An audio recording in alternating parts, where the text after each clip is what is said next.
Bueno, Javier Perea, yo soy Luis García Campos. Bueno, nos habéis invitado. Yo creo que os contemos un poco lo que hacemos, ¿no? Desde otros lados.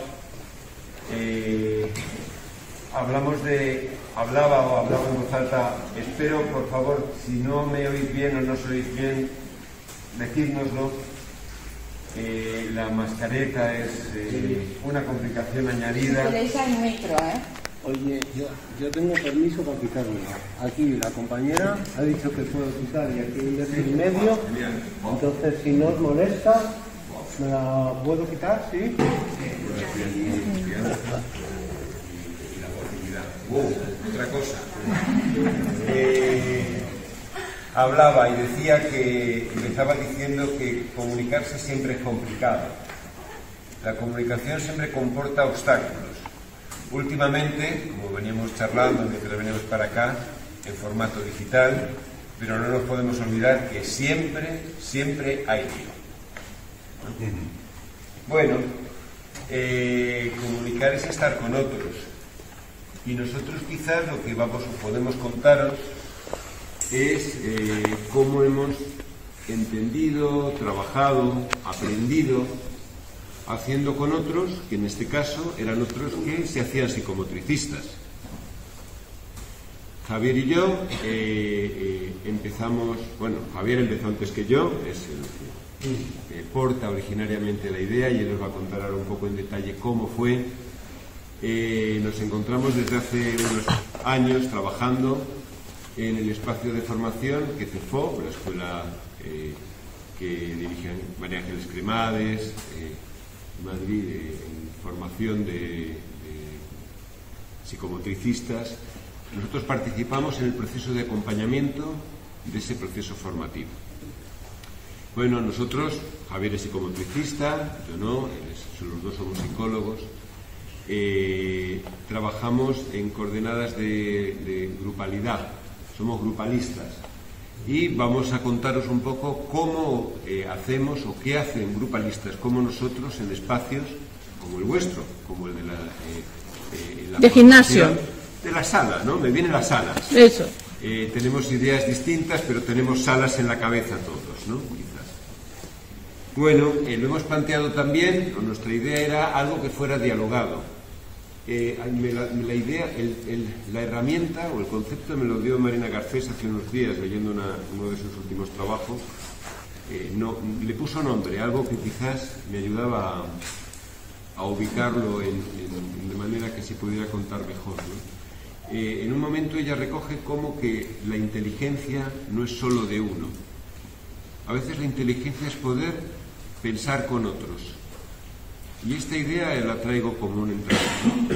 O sea, uno es con otros, piensa con otros, aprende con otros y también sus capacidades son con otros, ¿no? A veces tenemos un modelo de pensar a las personas en las que nos convertimos en burbujas y nosotros vamos a otro lado o pretendemos pensar que somos siempre en red, en comunicación, en contacto con alguien con quien compartimos, nos peleamos, sostenemos, crecemos y aprendemos. Bueno, nuestra media hora de diálogo. Bueno, el segundo punto, lo siento. El círculo para nosotros es una unidad de trabajo. En el círculo nos vemos, por el círculo circulan afectos, pensamientos, actuaciones, vínculos, y por eso también, al ver la oportunidad, proponeros esta forma de presentarnos. Sí, decía Luis que siempre tenemos que tener en cuenta al otro, ¿no? Y una de las cosas que hemos abanderado en CEFO, ¿no? Es que uno aprende, ¿no? Junto a otros, ¿no? Y de los otros. Y a veces a pesar de los otros. Claro, porque son situaciones que evidentemente generan incomodidad, ¿no? A veces. El tener en cuenta a los otros, el punto de vista de los otros, a veces genera incomodidad en ese proceso de aprendizaje. Nosotros nos vamos a centrar en la concepción operativa del grupo, que es una manera concreta, especial, específica de trabajar en grupo. Y esta concepción operativa del grupo está ligada a la figura de Pichon-Rivière. ¿Vale? Pichon-Rivière fue psiquiatra, psicoanalista, fundador de la primera escuela de psicología social en Latinoamérica. Y Pichon-Rivière lo que hace fundamentalmente es basar toda su conceptualización tanto en el psicoanálisis como en el materialismo dialéctico. Convierte sus experiencias en laboratorios para conceptualizar su teoría. Entonces él parte de la práctica y a partir de la práctica y toda esa conceptualización lo que hace es generar la concepción operativa del grupo. ¿Vale? Sus dos experiencias así como iniciales que hacen configurar eso son una experiencia que llevó a cabo en el asilo de Tormes. Ahí trabaja con adolescentes que presentan discapacidad intelectual, ¿no? Y se da cuenta de que más allá de lo puramente orgánico de la discapacidad intelectual, ¿no? Más allá eran personas con muchas posibilidades, que estaban determinadas también por el contexto y por los vínculos que había establecido, que estaban estableciendo con sus familias. Que en función de eso también tienen un comportamiento y un desarrollo muy específico. ¿Vale? De tal forma que deja a un lado o incorpora, además de lo puramente fenotípico de la discapacidad, ¿no? El contexto donde esas personas se habían vinculado, se habían relacionado. Y en qué medida esa relación estaba determinando su desarrollo. ¿Sí? Vale. Y empieza a trabajar con ellos, empieza a trabajar con ellos a nivel grupal. ¿Para qué? Para que realmente pierdan un poco ese individualismo que estaban sufriendo en la institución. La segunda experiencia sobre la que él trabaja es en el hospicio de la Merced, que era un psiquiátrico que atendía a 4.500 pacientes con enfermedad mental. Él fue jefe del servicio y lo que hace allí es darse cuenta de que esos enfermos estaban en una institución, que estaban desarraigados, más allá de la sintomatología que presentaban como pacientes enfermos mentales. Más allá de eso, se da cuenta de que les une una característica o varias características, ¿no? Uno es el desarraigo de sus lugares de origen, ¿no? La mala atención que recibían en el psiquiátrico por parte de los enfermeros, y empieza a trabajar desde esa posición teniendo en cuenta el grupo familiar en el que se inscriben esos pacientes. Es decir, cómo él recibe, cuando tiene un ingreso, él recibe al enfermo y en vez de quedarse y mirar la sintomatología que presenta, hacer un diagnóstico desde ahí, un tratamiento, lo que hace es invitar a la familia a pasar y se da cuenta de que esa persona está en un contexto y que la enfermedad se ha producido en un contexto que es la propia familia. Desde ahí pone en funcionamiento grupos con los enfermeros, donde empieza a hablar de cuáles son las dificultades que tienen sus pacientes, para que les proporciona un espacio donde pensar qué les pasa a esas personas, más allá de lo que es el sí. Pero lo que determina también esta concepción es que en un momento determinado los enfermeros se ponen en huelga y lo que hace él es formar a pacientes que no son menos graves, les enseña las técnicas básicas de enfermería y cómo cuidar a otros pacientes. Entonces, a través de esa dinámica permite como una cierta operatividad, ¿no? Si se llaman grupos operativos, porque operan en la realidad. ¿Para qué? Para transformarlo. Esto nos lleva a CEPOC, porque ¿cómo surge nuestra presencia en CEPOC, no? Pues a través también de un conflicto. María Ángeles me llama y me dice, oye, que sé que tú te has formado en grupos, aquí tenemos un buen conflicto, un conflicto entre el equipo de formadoras de la escuela y en medio de ese conflicto un grupo de la educativa. Entonces, claro, toda esa conflictiva a nivel institucional estaba atravesando el proceso formativo. Entonces nos llama, ¿y qué podemos hacer?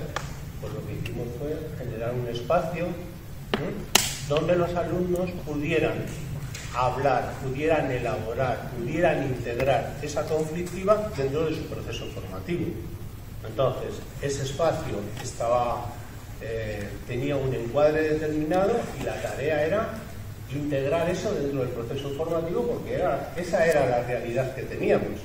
Y ahora mismo en ese momento estaban bloqueados todo el proceso formativo porque, claro, los alumnos, lógicamente, hablaban solo desde lo que allí ocurría, ¿no? Desde el conflicto, el enfrentamiento.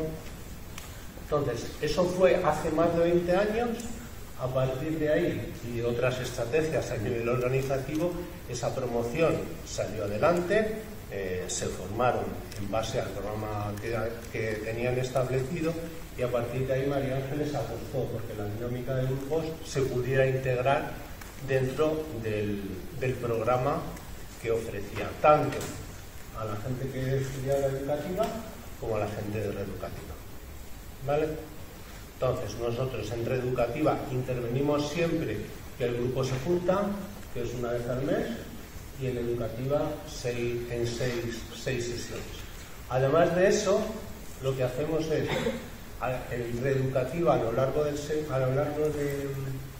todo el proceso formativo de los alumnos, impartimos determinados seminarios que tienen que ver con el trabajo con la familia, la entrevista, el papel de las instituciones a la hora de trabajar, la actitud del psicomotricista frente en la sala y en relación a su propio desempeño profesional. ¿Y alguna cosa más? Sí, también trabajamos sobre la transferencia y la contratransferencia. La transferencia, todo aquello que ponemos cuando trabajamos en la sala es lo que los niños nos colocan a nosotros, cómo manejamos esa situación. Y por último, también participamos en la lectura de la memoria final. Nosotros damos feedback, hacemos devolución de esa parte que tiene que ver con que el psicomotricista tiene que tener las entrevistas con las familias, se coloca de una manera determinada en la institución y también tiene una actitud frente a la posibilidad de ya ser psicomotricistas, que a veces se presentan la memoria y que uno acaba de verse como psicomotricista.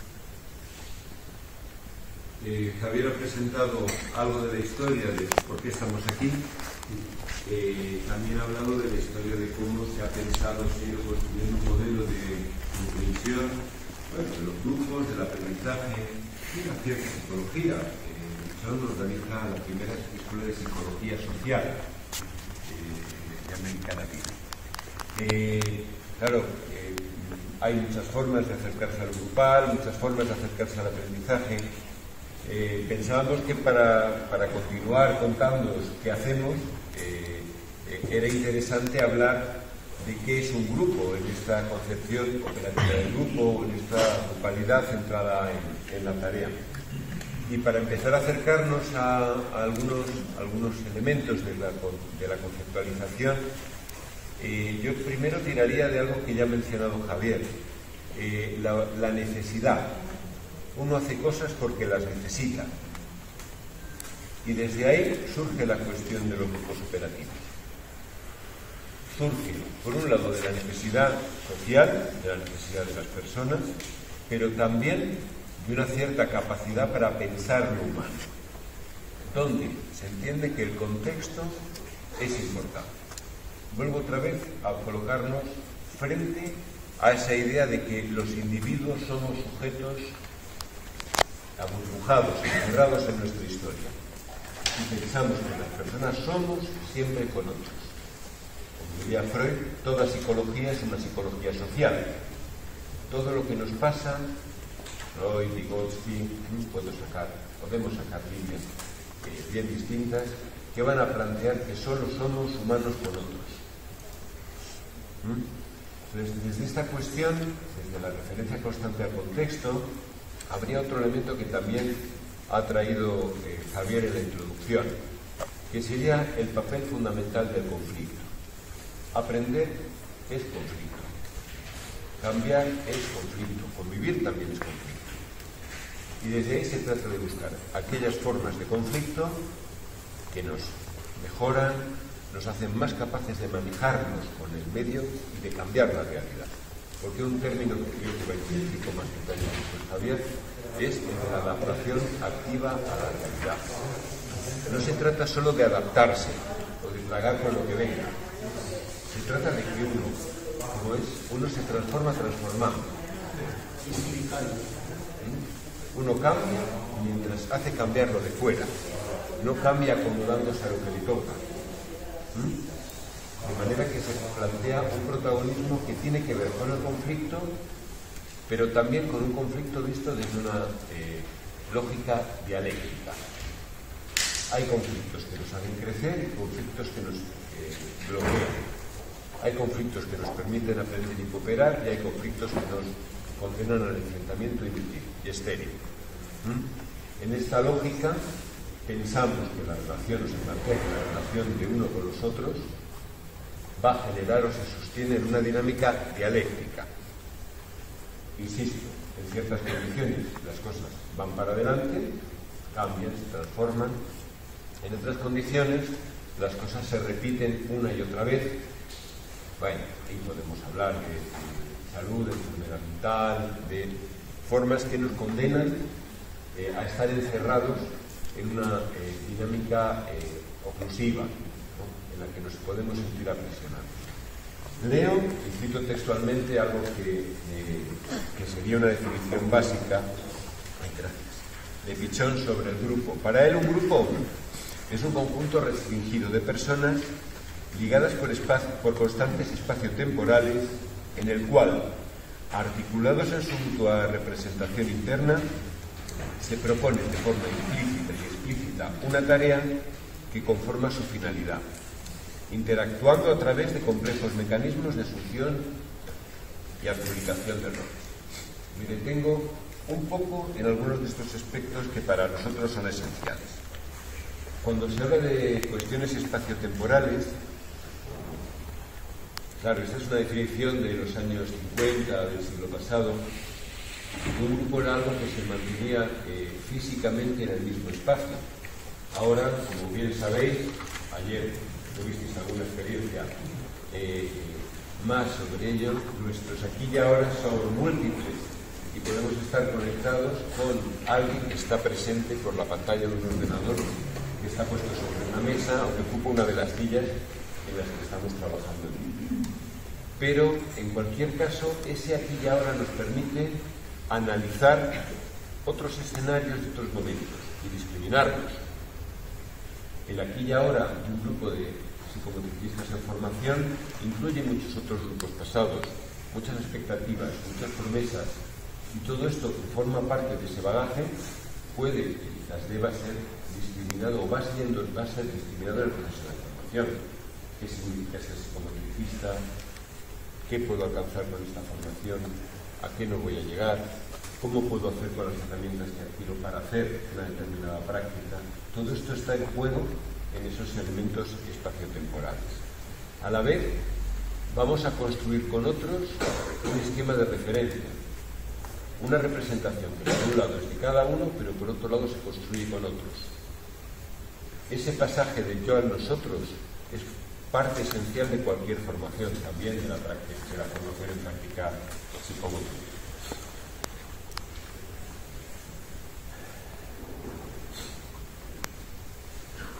Va a haber además una serie de elementos que se juegan entre uno y los demás, pero no solo en la lógica de conflicto entre yo y los otros. Mis deseos, mis necesidades, mis limitaciones, mi ritmo de aprendizaje, todo esto se convierte en elementos que yo voy a tener que ir integrando y colocando para poder desarrollar una función, para poder hacer con lo que aprende. Y desde ahí también uno va a ser nutrido por otros, acompañado por otros y recolocado por otros. En alguno de los textos que propusimos para leer después, Javier señalaba la cuestión de la alteridad, ¿no? No todo lo que yo veo en los otros es de los otros. Uno pone cosas en los otros. Uno recibe cosas que no son solo de los otros. Y en este juego uno va aprendiendo sobre sí mismo y sobre su capacidad para hacer. Y su capacidad para enfrentar, y enfrentar trabajando, y enfrentar educando. Por último, de esta definición, miren, dos cosas. La tarea para nosotros ocupa un lugar central. De hecho, los grupos de Kitchenian, los grupos operativos, se denominan también grupos centrados en la tarea. Alrededor del para qué circulan muchos elementos. ¿Para qué me mandan a hacer un grupo de formación en mi escuela? Para hacer algo, a lo mejor algo que yo no quiero hacer, o que yo no he pensado, o que yo no he propuesto. La tarea institucional muchas veces debe de ser repensada por el grupo y en el grupo. Bueno, y nosotros con este mandato que hacemos, este grupo de los miércoles de 5 a 7, ¿para qué lo queremos utilizar? Vamos recaracterizándolo, vamos apropiándonos de esa función y lo hacemos también con otros, también en el grupo. El grupo va, fijaros, pienso en la cuestión, voy introduciendo algunos elementos en los que luego nos vamos a detener más, ¿no? ¿Cómo entra uno en una escuela con la fantasía, una determinada fantasía, ¿no? Yo voy a ser esto, psicoterapeuta, psicomotricista. Cómo esa fantasía se va a ir elaborando a lo largo del proceso de formación. Como cuando uno acaba, tiene una visión distinta. Ojo, como cuando uno acude a análisis o a psicoterapia y tiene una idea de la salud, voy a dejar de tener ideas obsesivas. Y al cabo de un tiempo, el concepto de salud para él es otro, para ella es otro. Esa transformación se va haciendo y es fundamental, porque además parte de esa tarea es una tarea no dicha. La escuela no sabe, no nos dice exactamente ni piensa conscientemente para qué nos propone ese grupo de formación. No sabemos cuánto quiere contener, cuánto quiere callar, cuánto quiere recolocar, cuánto está pidiendo de mágico en la propuesta. No, yo hago un taller de modificación de conducta y esto, aquí se acaban los problemas. Después de 20 horas no tiene un solo conflicto más en el patio, ¿no? ¿Cuántos mandatos mágicos soportamos en nuestras prácticas? Pues todo esto, la posibilidad de reconducirlo y recolocarlo es parte esencial de ese proceso de aprendizaje, que en este caso está ligado, en este contexto, al ser psicomotricista. Y por último, la cuestión de los roles. Para nosotros los roles no son, como en tantos otros modelos sociales, roles que se quedan y están, como esos que se ponen a veces, o los chicos se ponen en las mesas de los pupitres, ¿no? Con su nombre, ¿no? Hay veces que entramos a un aula, a un espacio, a una sala, y tenemos al disruptivo, al hiperactivo, al oposicionista, y ya está, ¿no? Nosotros planteamos que el rol es una cuestión funcional, que va a obedecer a determinadas necesidades del grupo y que a veces va a ser o puede ser desempeñado por otros. De hecho, os llevo al aula. Cuando sacáis al disruptivo del aula, aparece otro disruptivo. ¿Por qué hace falta que en un aula haya alguien que toque las narices? Ahora me voy a la escuela, ¿no? Los chicos necesitan que alguien diga, ya está bien. Y te lo va diciendo, uno lo recolocas, y es otro, lo recolocas, y es otro. Bien, esta idea es importante, porque esta movilidad de los roles sería para nosotros un criterio de aprendizaje y de salud. Que no sea el mismo chico, el mismo alumno, el mismo componente de claustro, el que siempre presente la misma historia. Pero llevarlo a un grupo de formación, ¿no? El grupo de formación vuestro, donde parece que en un principio están bien delimitados estos roles, ¿no? Está el que se calla, el que siempre tiene la voz cantante, el que siempre va en contra de todo, ¿no? Pero esto es la vida, no es especial. Para nosotros lo importante es que haya circularidad en los roles. Porque siempre en un rol hay dos partes, lo que se pone y lo que cojo. Lo que te adjudican y lo que tú asumes. Y en esta holgura también hay una parte importante de tranquilidad y de aprendizaje. Ojo, a veces también de sometimiento. Pero aprender a moverse en esos márgenes es parte de la formación y parte del aprendizaje.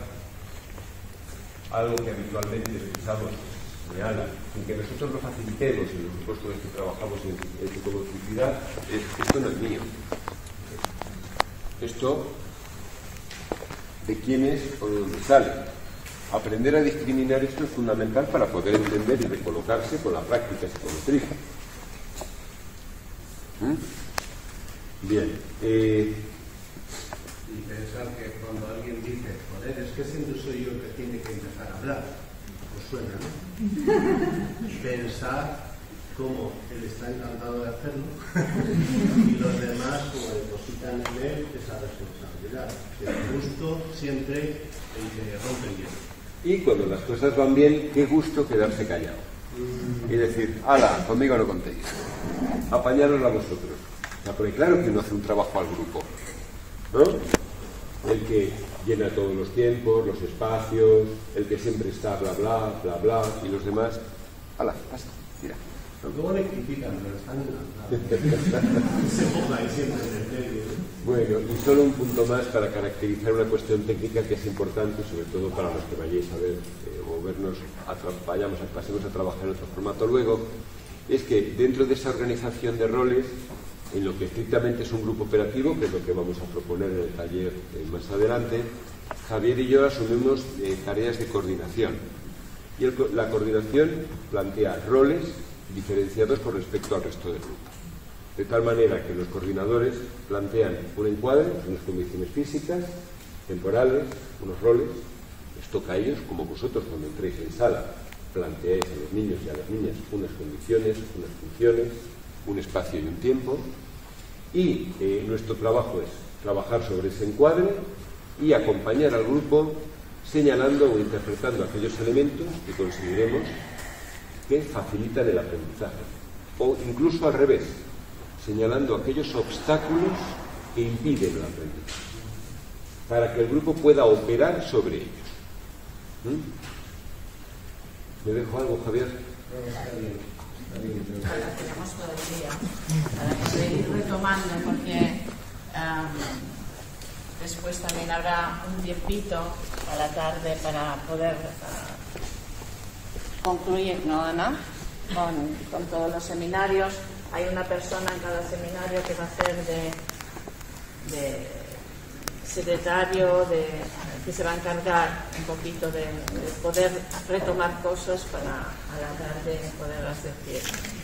Las personas que ya habéis hecho la formación con nosotros y la estáis haciendo, creo que os ha sonado muchísimo todo lo que han dicho los compañeros, puesto que la Escuela de Madrid, la Escuela del País Vasco, Luzaro, y nosotros estamos dentro de la SEFOP, y dentro de la SEFOP tenemos las temáticas y las maneras comunes para hacer coherente en que esta formación de práctica psicomotriz, educativa o terapéutica, PPA a Couturier, pues tenga una coherencia en todos los países, no solo en España, ¿sí? Entonces, cada escuela sí que es cierto que reparte estas condiciones. Podríamos hablar también de ese dispositivo institucional que también funciona en las escuelas y que permite, ¿no?, que os apoderéis, el alumnado como tal, de todas estas cosas que han ido diciendo Javier y Luis también, desde esa horizontalidad, esa igualdad, ¿sí? ¿Va bien? ¿Podemos